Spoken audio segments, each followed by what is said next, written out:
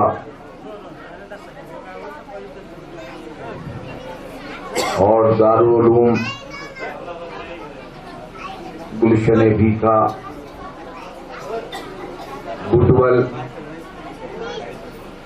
کے حضرت مولانا رحمت علی صاحب قبلہ، بھورتی بانگ سے مولانا عبدالعزیز صاحب قبلہ،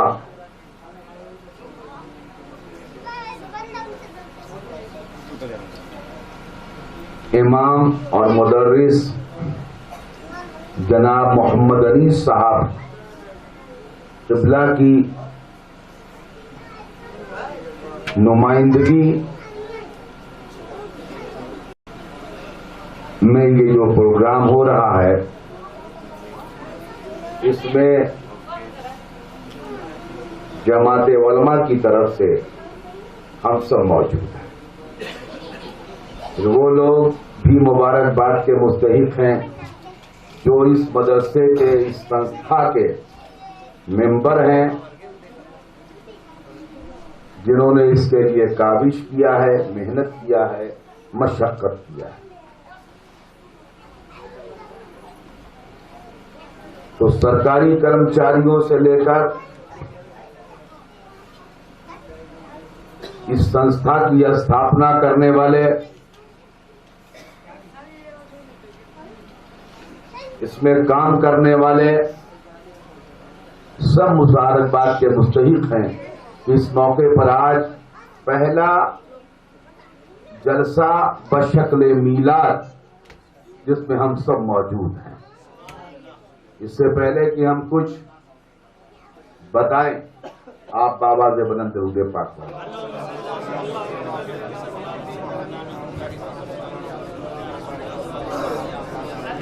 دیکھیے ہمارے بیک طرف پیچھے جناب استاد میل چول کی مسجد کے امام وہ بھی موجود ہیں، مولانا محفوظ الرحمان صاحب۔ تو اگر دیکھا جائے تو اس پورے چھت کے تمام علماء اس وقت یہاں موجود اور سب ذمہ دار موجود ہیں۔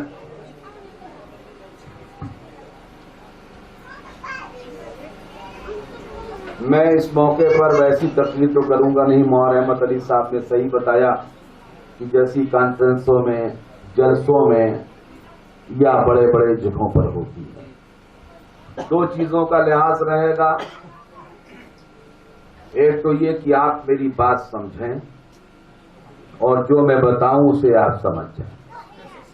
یہاں بیان میں وہ مقصد نہیں ہے کہ ہم بولتے چلے جائیں اور آپ ہماری بات نہ سمجھیں۔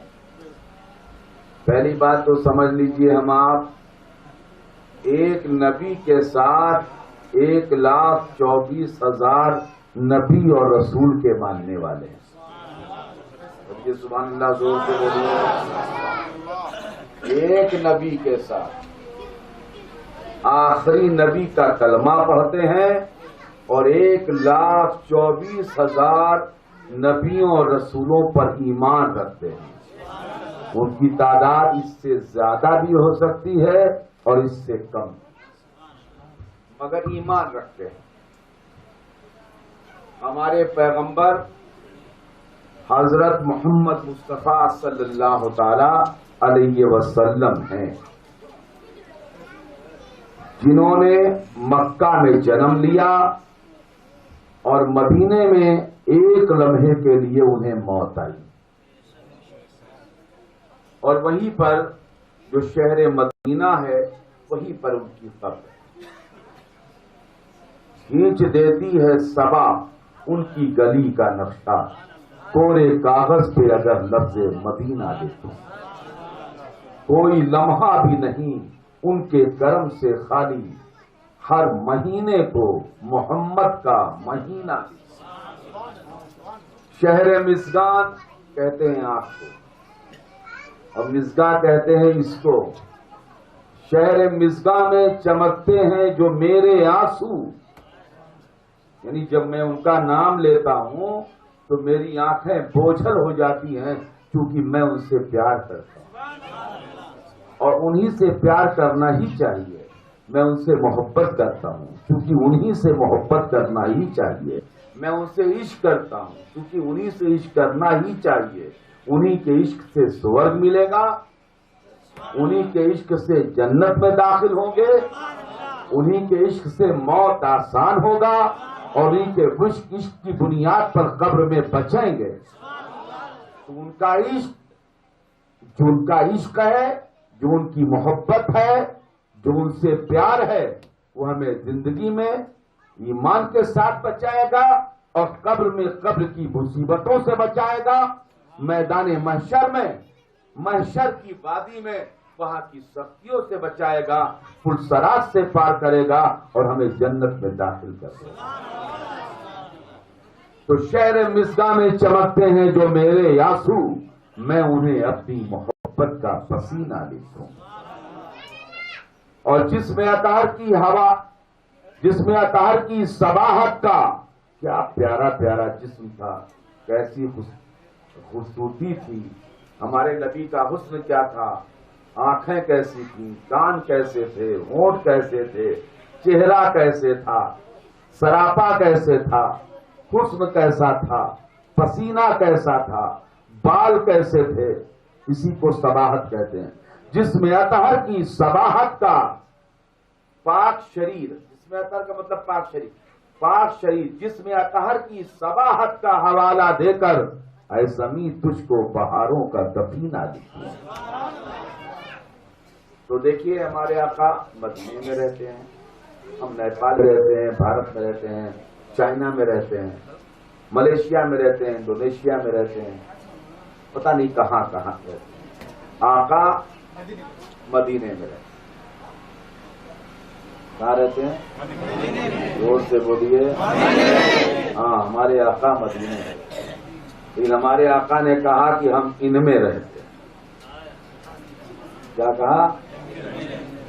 تم سمجھو، یہاں پر ہم اپنے لیے بولتے ہیں کہ آئی ایم انڈین، ہم تو بھارتی ہیں، تو بھارتی ہیں انڈین ہیں، اور انڈیا تو پاکستان بھی انڈیا میں ہے، افغانستان بھی انڈیا میں ہے، بھارت میں ہے، بنگلہ دیش بھی انڈیا بھارت میں ہے، ہم نیپال کی بات نہیں کر رہے ہیں۔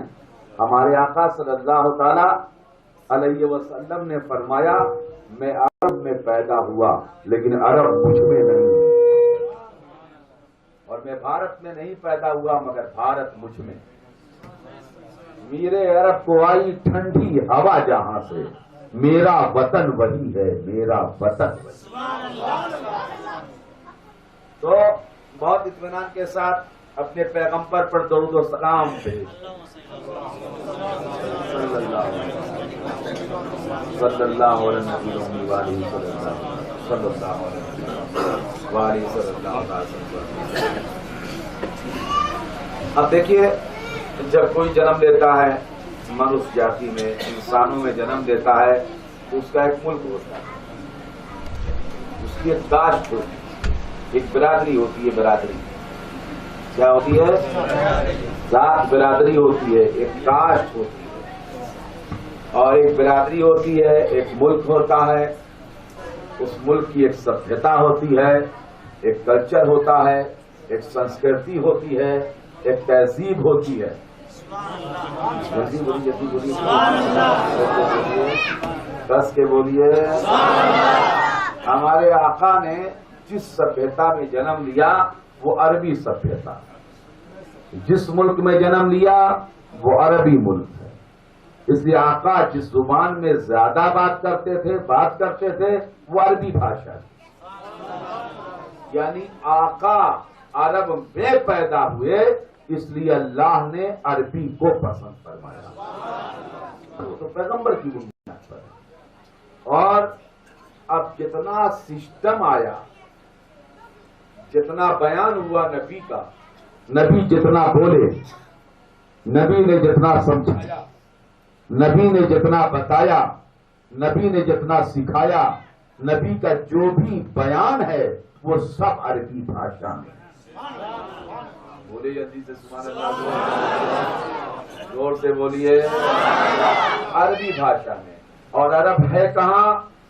دنیا کے بیچوں بیچ میں ہے، دنیا کے بیچوں بیچ میں ہے، مت پوروت۔ اچھا، تو عرب بیچوں بیچ میں کہاں ہے؟ اب ایک آدمی اگر ایک کونے سے آواز کس کے کرتا ہے تو پتہ نہیں اس کی آواز دوسرے کونے تک جائے نہ جائے۔ اگر اس کونے سے آواز کرتا ہے تو اس کونے تک آواز جائے نہ جائے، اس کونے سے بولتا ہے تو اس کونے تک آواز آئے نہ آئے۔ لیکن اگر ایک انسان کس کے بیچوں بیچ میں کھڑا ہو کر کے بولے تو جو چاروں دشائیں مکان کی ہیں، آواز چاروں دشاؤں میں برابر جائے۔ پہلے جتنے نبی اور رسول آئے ایک ایک دشا کی، کوئی اس دشا میں وہیں سے بولا، کوئی اس دشا میں وہیں سے بولا، کوئی اس دشا میں وہاں سے بولا، اور کوئی اس دشا میں وہاں سے بولا۔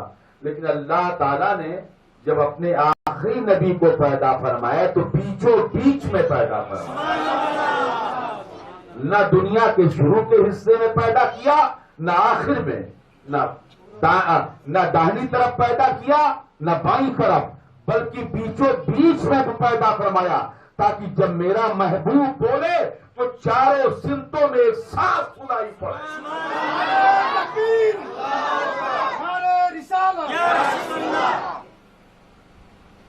بات سمجھ میں آئی؟ تو وہ کہاں پیدا ہوئے؟ زور سے بولیے، زور سے بولیے۔ اسی لیے اس دھرم پر ہمیں گرو ہے، یہ بیچ میں ہے۔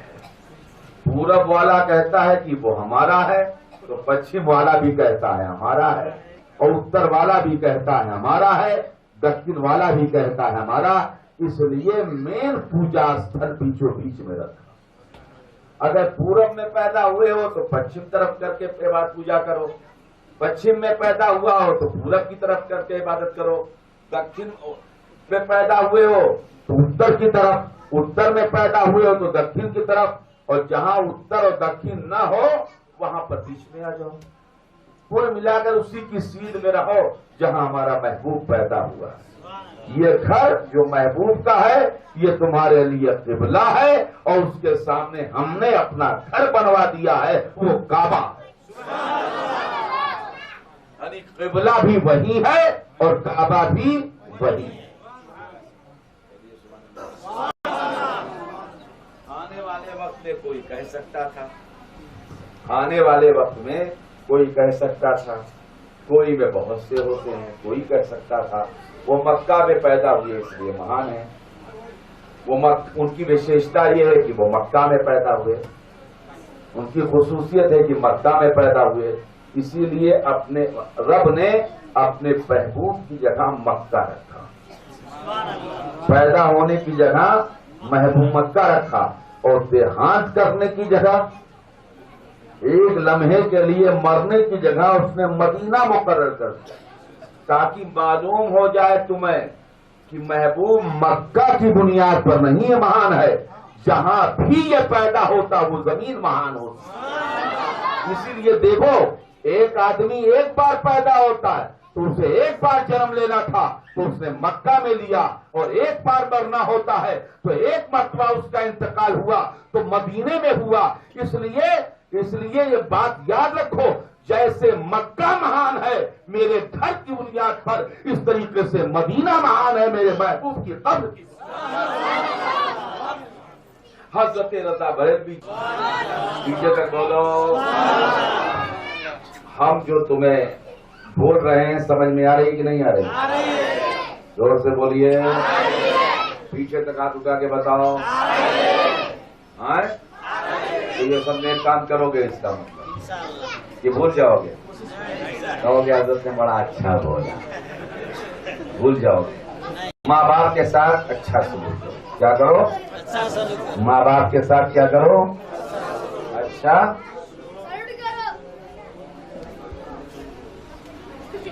اور جو تمہارے رشتہ دار ہیں، ناطے دار ہیں، اس میں مجبور ہیں، غریب ہیں، یتیم ہیں، تو رشتہ داروں کا بھی خیال ہے۔ اور رشتے کو دو قسم کے ہوتے ہیں، جن سے بلڈ کا رشتہ ہے، اور ایک رشتہ ہے بلڈ کا نہیں ہے، دونوں کا خیال ہے۔ اور جہاں رہتے ہو اپنے پڑوس کا خیال کرو، اپنے پڑوسیوں کے ساتھ اچھا سلوک کرو، ان کی عزت کو اپنی عزت سمجھو، اور بے مقصد لڑائی مت کرو، اور اپنے پڑوسیوں کی برائی نہ کرو، اور اپنے پڑوسیوں کو برا نہ چاہو، اپنے پڑوسیوں کے لیے بری باتیں نہ کرو، اپنے پڑوسیوں کو تکلیف مت دو۔ اور اگر تم سے وہ مشورہ چاہیں تو انہیں اچھا مشورہ دو، مسافر کا خیال رکھو، مریض کا خیال رکھو۔ یہ ساری چیزیں اپنے بچوں کو تمہیں سکھلانا چاہیے، کیا کرنا چاہیے؟ اسی لیے مدرسے قائم کیے جاتے ہیں کہ اچھی باتیں سکھائی جائیں۔ اب اگر مدرسوں میں اچھی بات نہ سکھائی جائے تو لفظ مدرسہ کا قصور نہیں ہے، قصور اس کا ہے جو وہاں بیٹھ کر پڑھا رہا ہے۔ تو اس نے اچھی باتوں کی تعلیم کیوں نہیں دیا؟ کیوں نہیں دیا کہ اچھی بات کیا ہوتی ہے، نیک بات کیا ہوتی ہے، عمدہ بات کیا ہوتی ہے؟ اگر وہ اچھی بات کی بات کرتا تو لوگ اچھے ہوتے. باقی مصطلح اور نماز قائم کرو. اب نماز پڑھو تو اللہ تعالیٰ ہمیں آپ کو ہم سب کو نیکیوں پر قائم رکھے. تو ہمارے آقا صلی اللہ علیہ وسلم کہاں پیدا ہوئے؟ چلو بولو جلدی سے، کہاں پیدا ہوئے؟ اور کس کے بولو کہاں پیدا ہوئے؟ اور کس کے بولو کہاں پیدا ہوئے؟ مکہ میں ہمارے آقا پیدا. یہاں سے کسی کو گھر کرنے گئے ہو تو نمبر 1 والے پیسے سے گئے تھے کہ 2 والے پیسے؟ یعنی اپنے مال کی زکات نکال کے کرو، بے زکاتی پیسے چلے گئے. اللہ ہی سمجھے. تو کیا ہوا یہ خاص بات. تو چلیے ہمارے آقا کہاں پیدا ہوئے؟ مکہ میں. ہمارے وہاں کہتے ہیں کہ صاحب جب کہتے ہیں مکہ تو جیرا میں لگتا ہے دھکا. دھک کیسے مکہ جیسے مکہ کہتے ہیں. تو مکہ ہے، ایک شہر ہے پرتھوی کا. وہاں پر اللہ کی نعمتیں نازل ہوتی ہیں. مدینہ ہے، وہاں بھی نعمت نازل ہوتی ہے. دکھا دے یا الہی وہ مدینہ کیسی بستی ہے جہاں پر رات دن مولا تیری رحمت برستی ہے. ٹھیک ہے وہ تو مکہ مدینہ آئیے. تو ہمارے آقا وہیں پر تشریف، کہاں پر تشریف ہے؟ مدینے میں ہمارے آقا تشریف لائے.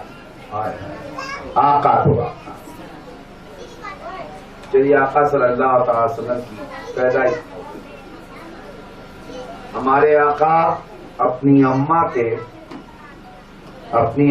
شکم اقدس میں، ماں کے شکم سمجھتے ہیں؟ ہاں اس کو کیا کہتے ہیں؟ زور سے بولیے. پیٹ. کہاں تھے؟ زور سے بولیے. پیٹ میں کئے مہینہ تھے؟ بولیے کئے مہینہ تھے؟ ہر بچہ جب ماں کے پیٹ میں ہوتا ہے تو کہاں سے کھاتا ہے؟ ارے کہاں سے کھاتا ہے؟ ماں کے پیٹ سے. کہاں سے چوستا ہے ڈاکٹر؟ ماں کے بلڈ. ماں کا بلڈ چوستا ہے اور بلڈ چوستا ہے ہڈیوں کی طاقت چوستا ہے. اس لیے عورتوں کے بڑھاپے میں ہڈیوں میں درد بہت ہوتا ہے.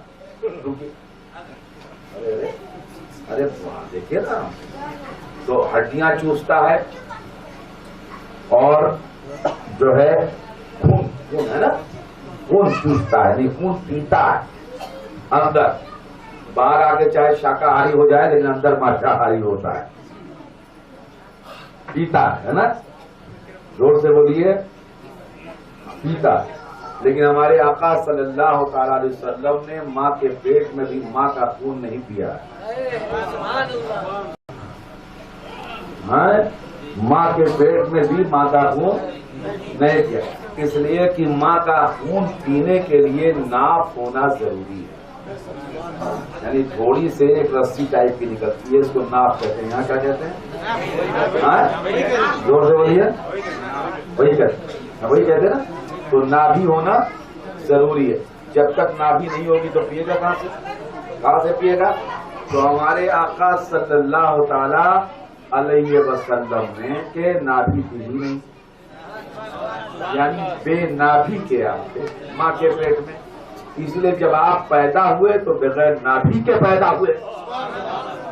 زور سے بولیے. ہمارے آقا پاک ہے نا، بغیر نابھی کے پیدا ہوئے صلی اللہ تعالی وسلم. اور کہاں پیدا ہوئے؟ مکے میں پیدا ہوئے. حضور کے جسم کا کوئی ٹکڑا نہیں کاٹا گیا، اس لیے کاٹنے کی ضرورت ہی نہیں پڑی. جس ٹکڑے کو کاٹا جاتا ہے وہ کٹایا تھا. اندر ویسے ہی سیٹنگ ہوئی تھی کہ کاٹنے کی ضرورت تھی ہی نہیں. بات سمجھ میں آنے کی نہیں. دو خصوصیت ہمارے آقا صلی اللہ علیہ وسلم کی یہی ہو گئی. پھر تیسری بات یہ کہ ہمارے آقا صلی اللہ تعالی علیہ وسلم مکہ شریف میں پیدا ہوئے 12 ربیع الاول شریف کو اپنے ماں کے پیٹ سے بھور میں پیدا ہوئے. دس کے بولو کب پیدا ہوئے؟ دس کے بولیے بھور میں. وہ تو 12 کی بات. جس دن پیدا ہوئے بھور میں پیدا ہوئے. نہ رات میں پیدا ہوئے نہ دن میں پیدا ہوئے. بھور میں آقا صلی اللہ تعالی علیہ وسلم کا جنم ہوا وجود بشری کا. اور جیسے ہمارے آقا صلی اللہ علیہ وسلم پیدا ہوئے ہمارے آقا نے سجدہ کیا تو آقا نے الگ بات ہو گئی. کعبہ نے یہ کیا وہ کیا وہ کیا وہ کیا. جب ہمارے آقا صلی اللہ علیہ وسلم پیدا ہوئے تو فرشتے آسمان سے نازل ہوئے. کہیے سبحان اللہ. بس کے بولیے. اور جبریل امین 3 جھنڈے لے کر اترے. کتنے؟ 10 کے بولو. اور کہاں کا جھنڈا لے کر اترے؟ جنت کا. وہ کپڑا کہاں کا تھا؟ اس کپڑے کو کس نے تیار کیا تھا؟ زور سے بولیے. جنت میں حور اور فرشتے ہیں تو چاہے فرشتے تیار کریں چاہے حور تیار کریں. وہ کپڑا جنتی کپڑا تھا تو جنت میں فرشتوں نے اسے تیار کیا اور جنتی حوروں نے اسے سجایا تھا. اور جس ڈنڈے میں آیا تھا وہ بھی ڈنڈا جنتی تھا, دنیا کی کسی بانس کا نہیں تھا, یعنی جنتی. زور سے بولیے. زمین اور آسمان کا مالک آنے والا تھا جس کو اللہ نے مختار بنا دیا, اس کی پیدائش ہونے والی تھی. تو جو لکڑی استعمال کی گئی تھی جھنڈے میں وہ لکڑی جنت کی لکڑی موٹا موٹا. جبرائیل لے کر آئے.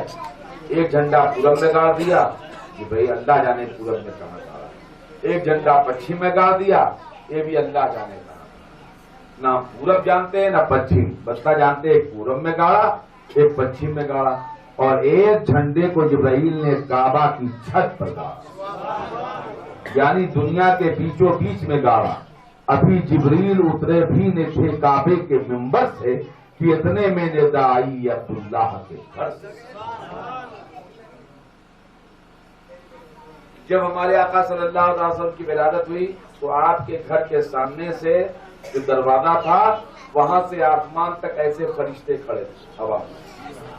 یعنی فرشتوں نے ایسے سب نہیں لگائی تھی, ایسے آسمان تک فرشتے, زمین سے آسمان تک, یعنی نیچے سے اوپر تک ہواؤں میں فرشتے کھڑے.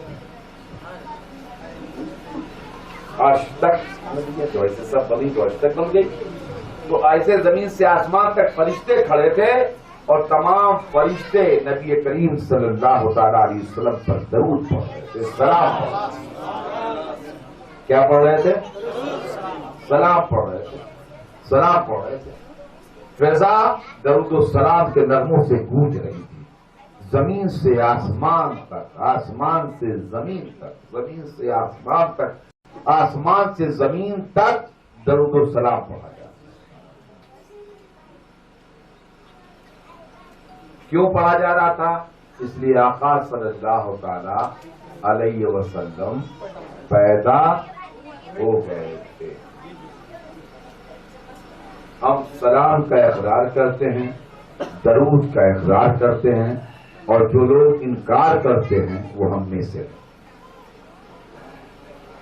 الحمدللہ ہم اپنے پروجوں سے حضور پر سلام پڑھتے آئے ہیں.